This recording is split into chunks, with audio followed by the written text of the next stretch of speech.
I'm here because I am a roaring lion crying out righteousness. You know, there's a whole lot of talk now that Tribulation Trump is facing several indictments. What's going on right now in Manhattan with District Attorney Alvin Bragg? We're not even sure why he has delayed announcing whether he's going to indict or not indict. Mr. Engineer, last summer, I ran a campaign of denouncing Alvin Bragg as being if you will, disingenuous.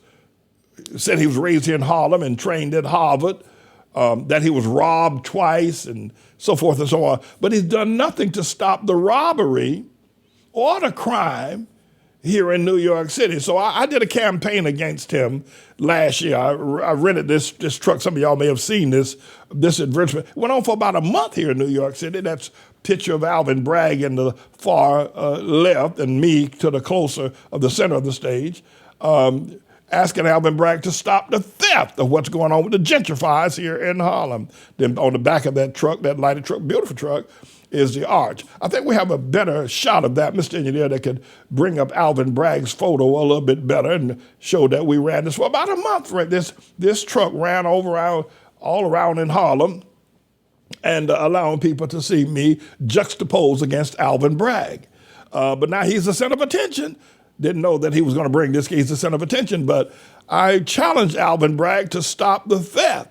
And I don't believe he's genuine. I don't know what's going on with him in bringing this case against Trump, and I'm not here to defend Trump. That's not what I'm here to do. Let's be clear about what we be clear about. All right? Let's be clear. But I put this up and I ran it through the streets of the city of New York for about a month last summer. I think it was in June or July, I can't remember which, that we did this. So I don't know what he's doing right now with not bringing the indictment or no indictment against Trump. You need to do one or the other, and as soon as possible. But I want to turn a corner for just a second and say that, a lot of people say, well, you can't indict a former president or it's going to be a lot of trouble in America. Well, I heard something from Rachel Maddow. Now, she's obviously not one of my favorite persons, but I have to tell you, we're not getting good journalism from Fox. Now, I know y'all like Fox, you like Tucker, you like Janine, you like Sean and all that. Okay, that's good, but we're not getting good journalism from them. Let me ask you a question. Let me ask you a question, right? Do you believe that at some point in time, there's something going on or something that I'm saying that Fox News ought to call me, that Tucker Carlson or Sean Hannity ought to call me or Laura Ingraham and say, well, let's hear from Pastor Man. He's up there in Harlem. He's not one of these, if you will, Democrat liberals. Don't you think at some point in time they ought to call me?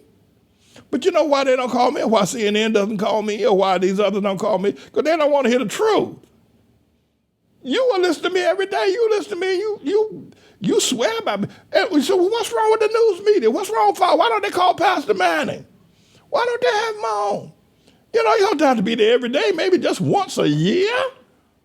But no, they don't want to hear the truth. And they know they're putting me on, going to promote me, and I'm going to promote more truth. So I don't always listen to Fox, so sometimes we have to go to your competitor. Rachel Maddow's on MSNBC. She did a piece the other day I thought was pretty good. She got a great team that does research like I've never seen before. I mean, I'm a research guy. I was in school 40 years ago. A long time ago. I was graduate school 40 years ago there, yeah.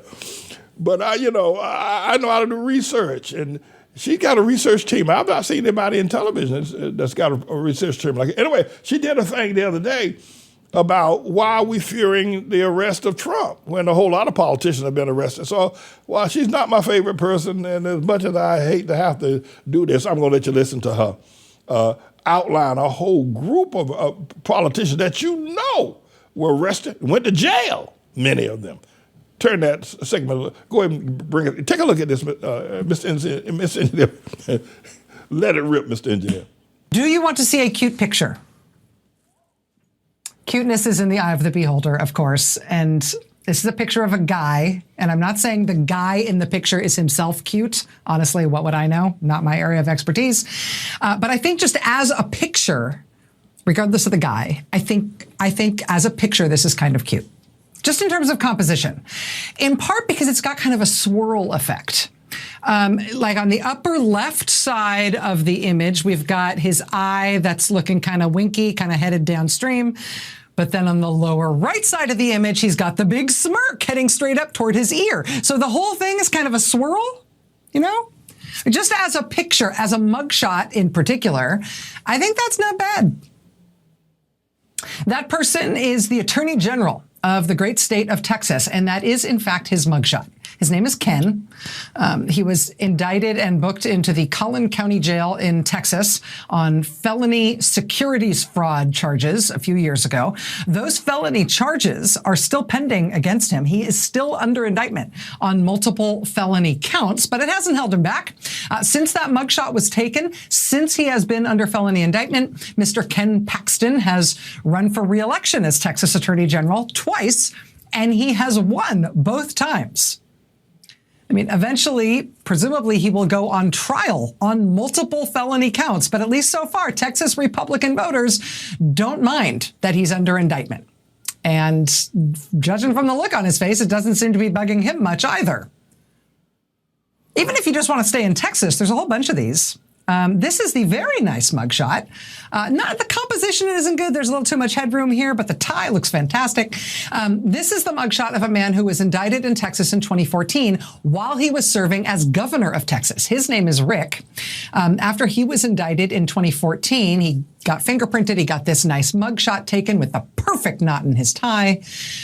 Just a few months later, he announced he was running for president of the United States while he was still under felony indictment.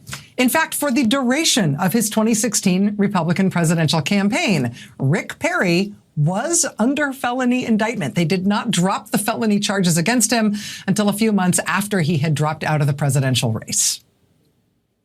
But even still, no big whoop. Donald Trump went on to name him Secretary of Energy for the United States, which is a fact that is still just as amazing to behold as his mugshot is lovely. Also staying in Texas, do you remember Tom DeLay? He was the majority leader of the Republican Party in the U.S. House of Representatives. He had to resign that job to have this mugshot taken after a warrant was issued for his arrest in 2005. As mugshots go, though, it's kind of another nice one. Not as nice as this one, though. This is former Democratic vice presidential nominee and Democratic Senator John Edwards. That's his mugshot from 2011. Looking good, John Edwards. Not looking as good. This is Dan, Mr. Rostenkowski. He was chairman of the Ways and Means Committee in Congress for 13 years until he had to stop doing that because it was time for him to stop being a congressman and to start being prisoner number 25338-016. It happens. It happens a lot. Here was Bernie Kerik, the New York police commissioner under Mayor Rudy Giuliani. On Giuliani's recommendation, President George W. Bush tried to make this guy Homeland Security Secretary of the United States before that had to end in favor of his new designation as prisoner number 210-717. It happens. It happens. It happens all the time in our country. So much so that we have kind of a thing in mind when we think about what an elected official's mugshot looks like. I mean, there are ones that are more special than others. The Congressman James Traficant mugshot will always be remembered more as kind of a hairdo Hall of Fame thing than a congressman thing. Wow, it's still really something all these years later. But apart from him, I mean, there is something familiar enough about seeing members of Congress and governors and senators mugshots that we recognize them as a look, right? I mean, it's a thing. We've seen a lot of these. And none of these mugshots, none of these arrests, arraignments, fingerprinting of these public officials caused the world to end. The arrests of these governors and senators and congressmen ended up posing zero threat to our republic, as it should be. So why would that be any different now? Now, Mr. Joseph, pause just 1 second. What Rachel is suggesting that, of course, the arrest of Trump would pose no sense of disruption of our government or our nation. because he pointed out, a presidential candidate, Rick, from Texas, was under indictment. Several people from Texas under indictment, all the names. Vice presidential candidate, if you will, was also indicted while running for vice president, and a bunch of others that she just pointed up.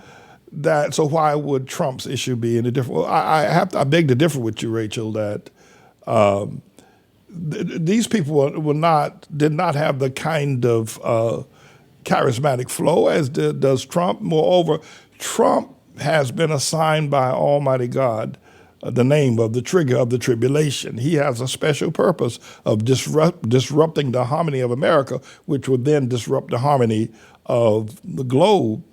And China and Russia, or Gog and Magog, or Xi Jinping and Vladimir Putin, are not necessarily affirming up their relationship at this present moment because of the war in Ukraine. They're firming up their relationship because of the disruption that's going to happen in America. But go ahead, Mr. Engineer, with more.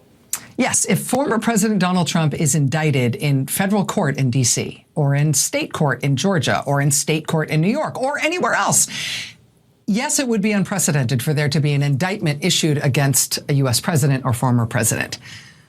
But we should also be real about the extent of exactly how historic this would be. Because we arrest public officials all the time in this country. And under the law, there's nothing magical about being a former president. That's not a thing under the law. Once you're a former anything, you're then just a citizen again, and you are subject to all the same laws as every other American. I mean, the Justice Department did tie itself up into knots over multiple decades, sort of contorting itself into all sorts of crazy logic puzzles to contend with the possibility that a sitting president would commit crimes while in office and would get charged and convicted for those crimes. The Justice Department absolutely went nuts trying to figure out the implications of that. Who would then be, in charge of the country? How much would it hurt the country to have the head of the executive branch wrangling with his own defense in the legal process and then potentially trying to govern from prison if he was convicted and sentenced to prison while still serving as president?